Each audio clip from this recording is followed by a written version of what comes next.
Do you ever feel like you're on the edge of a life shift, but you just need a little bit of help discerning the signs? How do you know if you're hearing God's voice? We'll talk about it on the podcast today.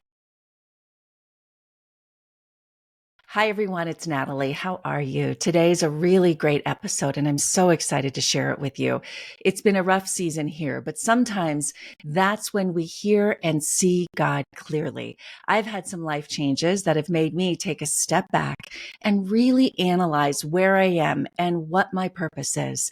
And I truly believe that God strategically moves and positions us for His purpose. My guest today is Susie Larson, a best-selling author, national speaker, and host of the popular radio show, Susie Larson Live. She's written so many amazing books and devotionals. You'll recognize them as Fully Alive, Your Beautiful Purpose, Your Powerful Prayers, and so many more. Her latest book is called Closer Than Your Next Breath. We may know God is all present, but maybe not feel or think we are not feeling His presence. And that's what that book is about. So today we're going to talk about how do you know when it's time to step out of your comfort zone and respond to change, the power of God's voice and the peace it brings, our testimonies, and why it's so important to share them. This is a heartfelt conversation. And if you're struggling or you need some extra love today, and don't we all, I know you're going to get a lot out of the next half hour. Thank you so much for listening. Be sure you check out the show notes for links and sign up for my newsletter. Let's get started today with Susie Larson. Susie, thank you for taking the time. I know you spend a lot of time behind the microphone, and I'm so encouraged and I'm excited about your new book and the way God's moving and through you to other people. Well, what an honor to meet you. Just our short conversation before the show, I've got a new friend. I love how God is using you, and it excites me to no end because He's on the move everywhere. Well, I didn't tell you this. I spent almost 30 years in the news business where I wasn't allowed to talk about my faith. And it was just a place that I knew God put me where I could work in a way that I felt like I was doing God's work. Mm-hmm. But it became apparent to me in the end of my career that that's not where I was supposed to be anymore, even though I had invested so much time there. And so you were telling me as we got started how you're seeing God move people in different places.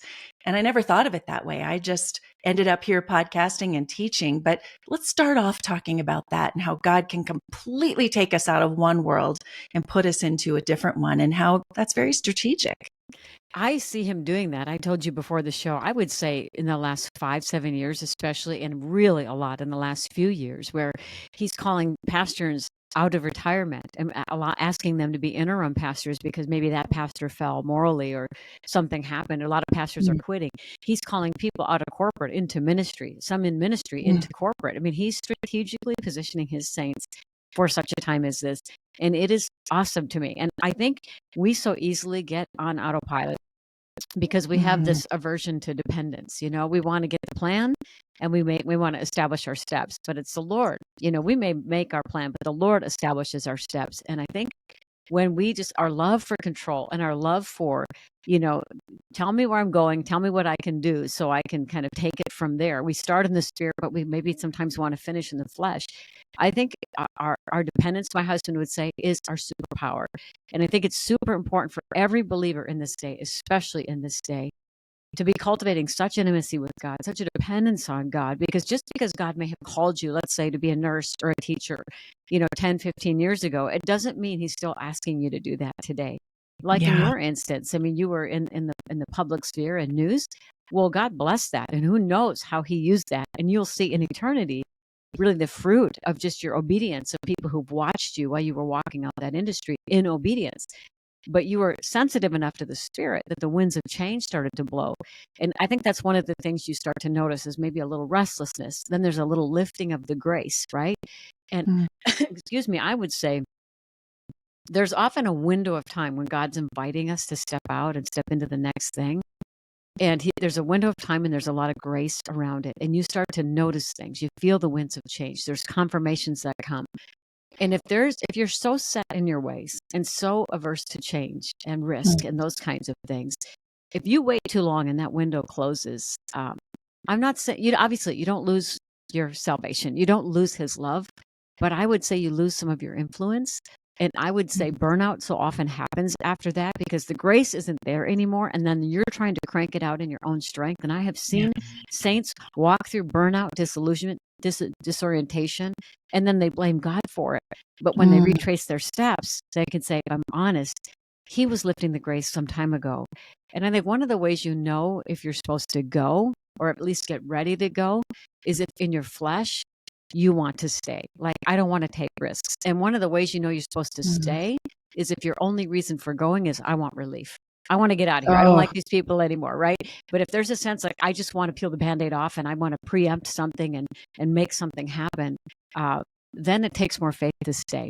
So I think all of us really need to be on high alert and dependence on God because he is moving people around. And the people, Natalie, that I'm talking to behind the scenes before we go on live, I'm a talk radio host, will tell you, so they'll say, these are the best of times and the worst of times. Like, I'm more fulfilled than I've ever been, they're saying. Yes, these are trying times, but I am on the edge of something with God that I never would have experienced if I wouldn't have trusted him and stepped out. So these are really powerful times to be alive. And I just pray we're all leaning in and we're listening. Yeah.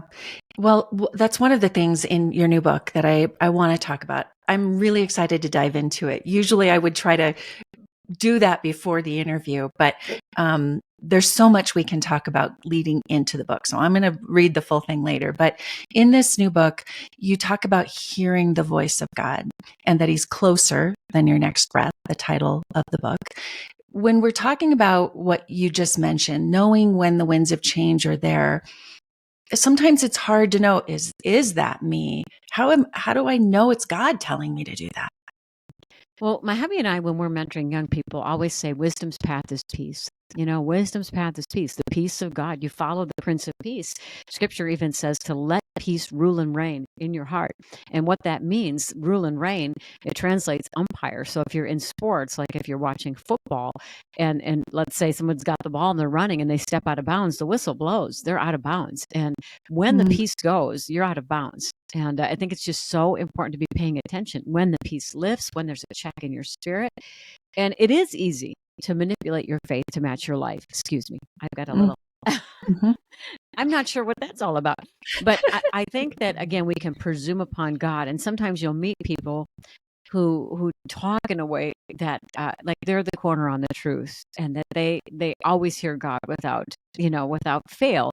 And I want to say daily the heavens pour forth speech. And I enjoy great intimacy with God. But anybody that I've ever talked to over the years in radio and just in my journey with God, every single person that I know that's really serious about their walk with God walks through a silent season, if not multiple seasons like that, where it's not so clear, where he seems like the heavens have shut up. It seems like the word feels dead on the page and you still love God, but he's silent. And so what do you do during such seasons? I did write a lot about that in the book. And I would say for me, what I always do when I'm in such a season is I search my own heart first. I pray Psalm 139. Search me, O God. Know my heart. Test me and know my anxious thoughts. Point out anything in me that offends you and lead me in your everlasting way. And it's not to say every problem that you have is your fault and every silent season is your fault, but it is to say our capacity for self-deception is high, where we don't always know what we don't know. We can't always see what we can't see. That's why Paul said, my conscience is clear. Doesn't mean I'm innocent. David said, cleanse me from hidden faults. Keep me back from presumptuous sins. So when I'm either in a spiritual battle, I write a lot about that in my book, Strong in Battle, or I'm in a silent season, which I write about in this one, is I start with me first. God, is there something I'm not seeing? Is there a reason that you seem quiet? And my friend Maria says it this way. When you're not hearing from God, first seek him about you. And if he shows you something, repent and then roar. If he doesn't show you anything, just roar. Remember who you are. So if you have searched your heart and you're not in disobedience, you're not harboring a grudge, you're not living a duplicit life, because this is the stuff. We drift, Natalie, we don't even realize it. When we search our hearts and we're like waiting for God for a breakthrough over here, and he wants to talk to us about this thing over here, going, you know what, you still haven't forgiven that person. Or, you really undermined authority when you picked him apart in front of all those people. Those are things that are issues. And those are things that we need to bring under the blood. So when the Lord shows you what you need and you repent and you roar, do it. But if there's not a thing that he's showing you and you are a sincere follower of Christ and you are following him and he still seems quiet, I say keep walking, keep believing. If you can't hear what he's saying, then remember what he said. I mean, his word is living and active. I think it's powerful to keep a journal because there's so often if the Lord is saying something to me, I will write it down. I go back to those journals. I remember what he said. I remember in the darkness what he said in the light. And if you just keep walking, if you keep believing, if you can really trust, this is a test of your faith. You know, God doesn't tempt us, but he does test us. And it means he's forging something in you that's necessary for your next place promise. And so you can fail the test by getting an attitude or numbing out or doing whatever you can to go, I'm tapping out. I'm mad at God. I don't like this test. Or you can lean in to say, God, you are preparing me for something that I can't see yet. Your ways are higher than mine. So even though I love the emotional sense of your presence, I love it when you whisper in my ear, you're still the same God. And if I could give one more piece of advice that for that person walking through the silent season, if you're walking through a silent season and you can't hear him and you can't sense him, if you literally could peel back the sky and see into the spiritual realm, you would see a father singing over you. You would see him singing love songs over you. You would see him smiling over you with a smile that goes up to his eyes. You would see him pointing to warring angels who he's mobilizing on your behalf because of prayers you prayed some time ago. There is activity in the heavenly realm because you are present and living and breathing on the earth today. So just because you happen to go through a short-term season that's silent, it doesn't mean anything that God has changed. He's the same yesterday, today, and forever. Yeah. Beautiful. You know, I spent so long in a public life that I wasn't speaking of my faith. And now in this new life and this podcast that has taken a real turn from I was a health reporter and education reporter. And it's taken this beautiful turn that is, I still talk about health issues. I talk about family topics and I talk about faith. And I'm so passionate about it, but I know I still have a lot of listeners, Susie, that followed me in my news days who are like, I'm there for the health stuff, but this faith stuff, maybe I'm not sure yet. And that's for me, like when I say, just listen. And like you say, just listen, look at what's happening in our world and just listen, and your health and all of these things will be better when you're actually listening to that quiet voice that you haven't learned to listen to yet. I'm equally as passionate about health. I don't know if you know my backstory, but I actually I worked in the fitness industry for 12 years. I was certified fitness professional. I trained instructors. I taught classes. I managed group fitness departments. And I battled a chronic illness. So I'm profoundly passionate about health. In fact, I cover it on my show. I have a functional med doc on my show. He's one of my doctors, but on my show once a month. And we take listener questions all the time, and just to provide maybe a bigger picture of preventative health and functional medicine and those things. So I am so passionate about this topic. And I think if you are listening and you're passionate about health and you love Natalie, but you don't know God, I just want to say he loves you. He believes in you. And you will come to the fullness of who you are when you understand he's the one who created you. He masterfully created you. And if you've never opened up the Bible, I would say go to Psalm 139 and read it, because it'll talk about you. It'll say that you were knit together in your mother's womb, that you're fearfully and wonderfully made. And the psalmist said, my soul knows it so well. And when you don't know God or don't believe in God, your soul doesn't know it so well. But God crafted you in his image. And I've heard speakers say this, and I opened this in the book. I don't think I opened it's in the book in the beginning somewhere. But I've heard speakers say, God doesn't care where you work or what you eat. Just do those things as unto him. And I never call out speakers. I would never do that. But in this situation, I'm not naming names. I'm just saying I fully disagree, because especially in Psalm 139, it's like every thought that he has, his thoughts towards you outnumber the grains of sand, and every thought is holy. He knows what you're going to say before you say it. He knows when you rise up and when you sit down. One of my favorite verses in Psalm 139 is verse 5. You both proceed and follow me. You put your hand of blessing upon my head. If that doesn't speak of a father who's so taken with you, I just pray that you would just be open to the idea that your creator knows you best and loves you most. And he has some things he wants to say to you. And I think as you come into the fullness of your identity in him, you will know a freedom and a health that you've never otherwise experienced. Yeah, I agree. And I encourage people, I'm going to go back, and I've read before. I'm going to go back and read all of 139 now in Psalms, because I've heard you speak of it before, and it is so beautiful. So much of Psalms, of course, is. What about, I want to go back to, so you've written many books. That your most recent one published this last summer, right? Mm-hmm. Why did you write this book? And then you can tell us a little bit more about the others, but where did it come from? Boy, that's a great question. So I was on a call with the publishing team, Thomas Nelson, and they were, meeting, wanting to work with me. And they were just talking about a future relationship, and they did, there was no talk of any future book ideas. And they said, do you have thoughts swirling around in your head? Now, keep in mind, I had come through a stretch. So I contracted Lyme disease 3 decades ago and was very, very sick for the first 7 years. And for about 20 years, I just found a way to manage it. I was a fitness instructor. I never felt great, but I'm a fighter, and I had things I wanted to do, and I wasn't going to get my identity from illness. But I would say 4 to 5 times a year, I couldn't get out of bed. My face, as soon as my face went numb, I knew I was in trouble. And then I would get blindsided by neurological symptoms and inflammation and fatigue. And then I'd come up swinging every time, like the bop bag. My dad always says, you're like the bop bag. You get smacked, you fall down, I cry, and then I come up and I'm swinging.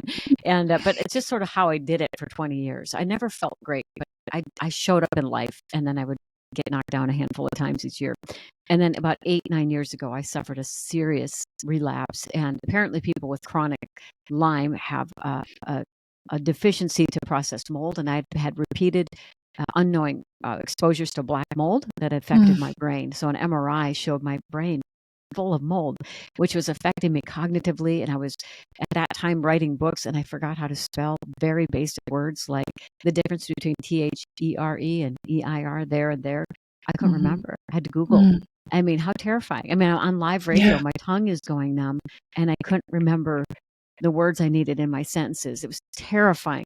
So that was a brutal battle. So at this point, when they were meeting with me, I was several years in and getting the upper hand, but still, I mean, there are people who have chronic illness, especially when it's surges of unpredictable symptoms that are really scary. Yeah. It's emotionally traumatizing. It just is. So it's not just physical. It's hard. And I was emotionally battered, physically battered, and exhausted. So even the timing of that meeting, I mean, I feel like I thought after the call, if I was in my right mind, I'd say it's not a good time. But it was the time, and we felt the peace of God. And Kevin and I just put a lot of priority on the peace. And so I'm sitting there in no shape to write another book at that point. They were inquiring about a future relationship. And they said, is there any idea swirling in your mind? And I said, well, I love the presence of God, and I'd like to write something about that sometimes we chase the sensational and miss the supernatural. And they said, we want that book. I'm like, okay. And when it came time to write, I was in a silent season. I physically was just not doing well, not feeling well, so much inflammation, so much numbing, and exhausted. And the Lord whispered to my heart, write what you know to be true, even when it doesn't feel true. So I wrote that book not feeling like those things were true, but knowing that they were true. And it ministered to my heart as I'm like, what would you say to someone who's in a season like this? And I'm like, I have a history with God. I do know these things to be true. And so,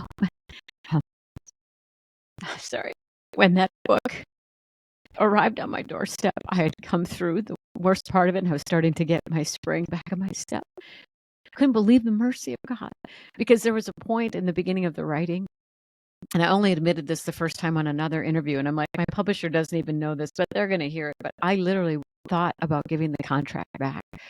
I was weeping, going, I can't do this, honey. I can't. I'm exhausted, and I'm battered, and I need counseling, because I'm so sad that this has done that. This disease just frustrates me so bad. And my husband, he does this thing. He stood his arms and legs right. He's like, you're not giving that contract back. The Lord led us this far. He's going to lead you through. You're going to keep on. I'm so grateful for that, because when I got to be on the other side, I got to participate in a miracle that he, in my bumbling exhausted body, somehow, some way, I had some nuggets of truth that I had acquired, and they had proven true. And even Natalie, when I handed the manuscript in, I'm like, I hope this is good. I didn't have a right perspective even because I was so tired. But the Lord and his faithfulness did something with it. And what we're hearing from people, they're like, this is a healing balm to my heart. And I just think that is the efficiency of the kingdom.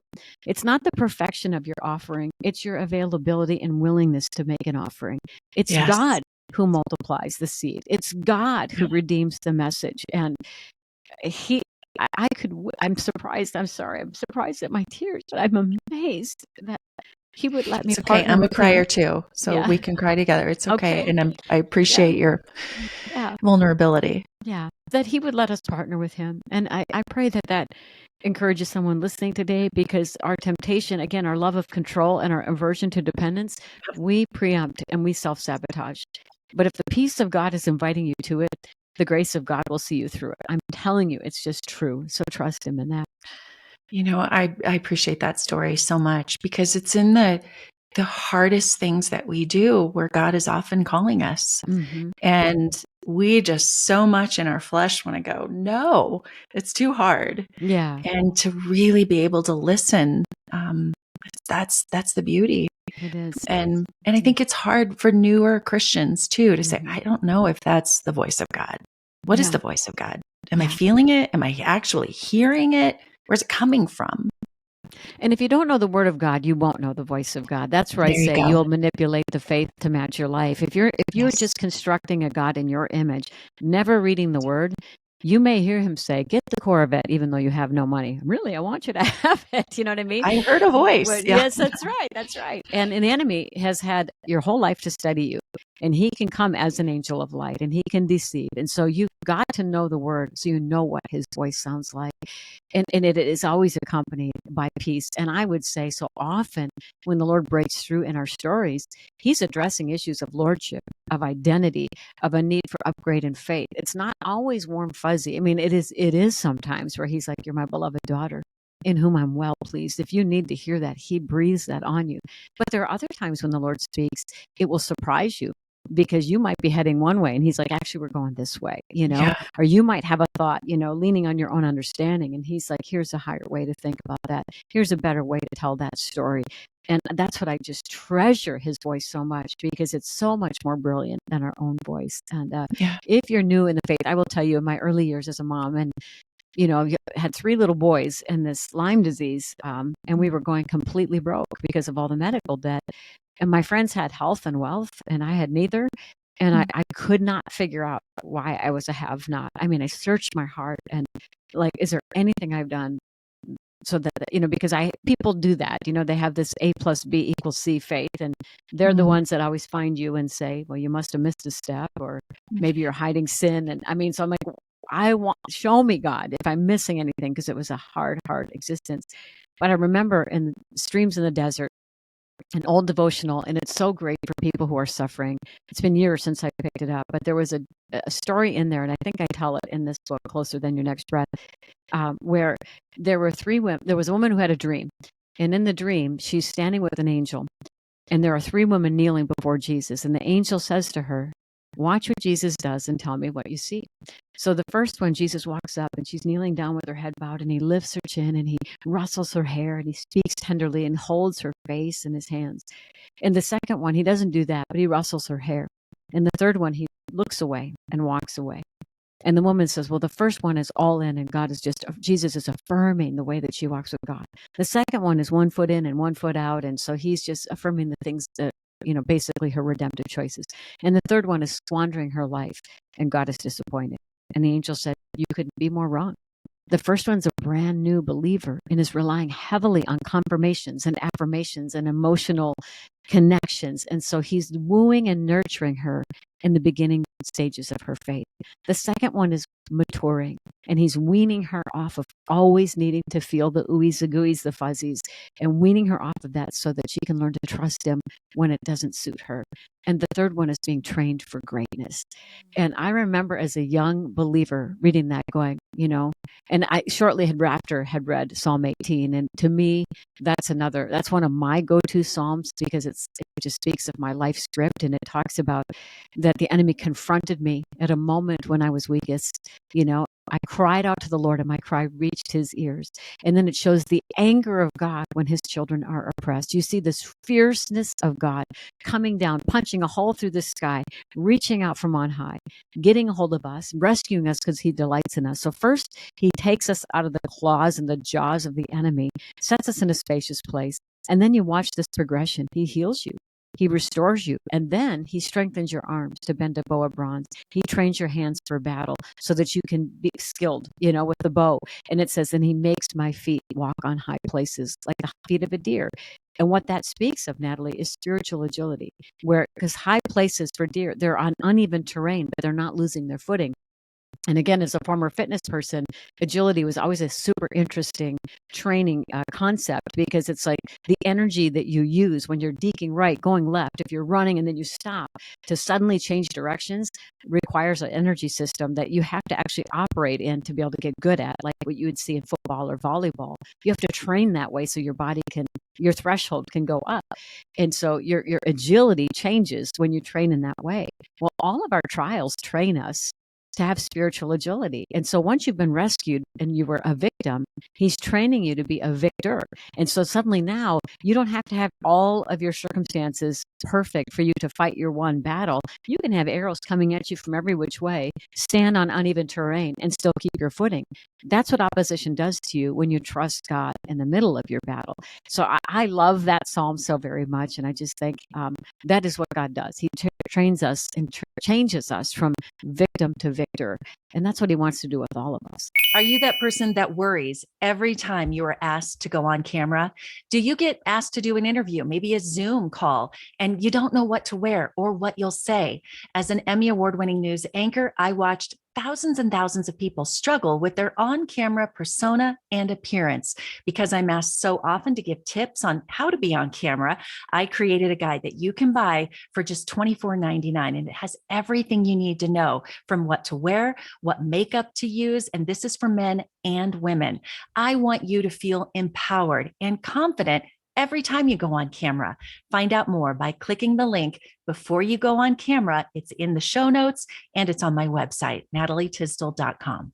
I think that that's so important, that being in the word every day. And like you just said, that's our agility. Yeah. That's we've got it because we have the power of the word. And I see that more and more, I'm teaching in a high school, and I see that more in our community now, of Christians who would never want to condemn people who have chosen Jesus. But to do that and not have the word, it's not going to give you that power that you're talking about, that agility. Yeah, they won't be able to stand in battle, and they won't know what's truth, because the enemy is a brilliant deceiver. And so we do need discernment, and God does offer us that discernment. But again, that's something that's cultivated by being in the Word, by telling yourself the right story, right? A redemptive story, framing your story in a way that's redemptive when you're facing battles, because you never mature if you're constantly mad at God when you're allowed to suffer. He made no such promise that we wouldn't suffer. So a trouble-free life, if that's your goal, you'll be perpetually disappointed. He said, in this world you will have trouble, but he said, actually be of good cheer, because I've overcome the world, which means you're going to overcome as well. You told a story that you just reminded me of the two tables. And I know it's probably one of the speeches that you give when you talk to people, and it's the beautiful royal table.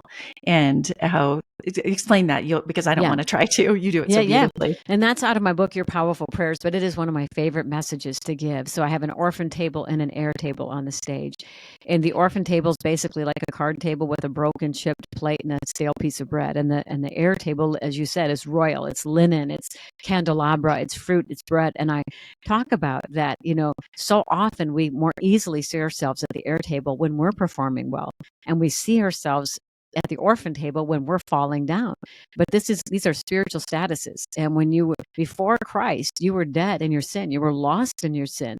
When you trusted Jesus for salvation, he literally transferred you out of the kingdom of darkness into the kingdom of his dear son. So there's literally a spiritual chasm between these tables.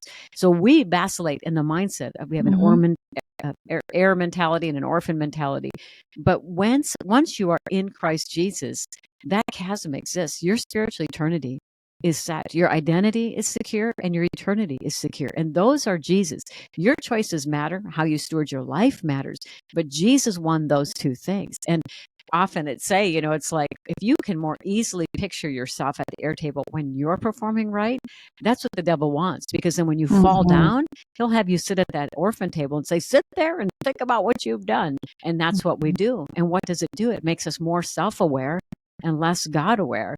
And so oftentimes when I'm telling that story, I'll sit at the orphan table and so what does this net in you? What kind of fruit comes out of you rehearsing and rehashing all the ways you fell down? It's not to say you ignore it or deny it, but you bring it under the blood. And when the enemy's saying, sit there and think about what you've done, you picture Jesus standing up going, no, no, no. Don't sit Mhm. there and think about what you've done. Sit here and think about what I've done. And when you Yes, ponder the love, the righteousness, the goodness of God, it keeps you perpetually in awe of the mercy and the grace of God. So if we absolutely. could truly see ourselves for who we are because of who Jesus is, I always say you would never have another insecure day ever, because in Yeah, Ephesians, we're seated with Christ. You can't be more secure than seated in the heavenlies with Christ. So we may feel insecure, but those are things that we have to wrestle to the ground because they're lies. It doesn't mean you don't have frailties and weaknesses and character inconsistencies that you need to overcome. But the Spirit of God is the one who does that in you as you walk through life. You can trust Him yeah, to transform you, but your identity is set and secure, and it's not up for grabs. And He doesn't yank you from your place at the table just because you forget who you are. You know, right. these things Yeah, are so important that we remember these things. But I don't know that we ever mature unless we're willing to trust God in our battles, willing to always believe that He is good in the hard times. Because once we come through those places, we're richer than we were before. My son was miraculously healed from a serious back injury, a medical miracle. Like he was 17, took a late hit in football, blew the discs out in in Mm. his back, exploded the disc, and Mm. it was pressing on three sets of nerves. And they were saying he was about to lose control of his bowels at 17 years old. Mm. And it was a serious injury, and we tried everything. Epidural injections, tractions, body brace, and he was just shriveling. And it's too long of a story, but it's an amazing one. But he, at youth group one night, a student laid hands on his back, healed. Miraculous. He was running sprints with the team the Wow. next day. Doctors are like, there's no explanation. Well, Yeah. my journey hasn't been that way. Mine's been a longer journey. And I still believe we serve a God who heals. And I would say I had so much trauma baked in to my story. I had some childhood trauma at the hands of teenage boys that when the sickness happened, it all mangled together. So if God would have healed me instantly, I would have still had an infrastructure for sickness. And so my journey and story is no less miraculous to me because of what I've had to contend for, the promises and the sense of my identity when I can't always produce what I want. I know Him more.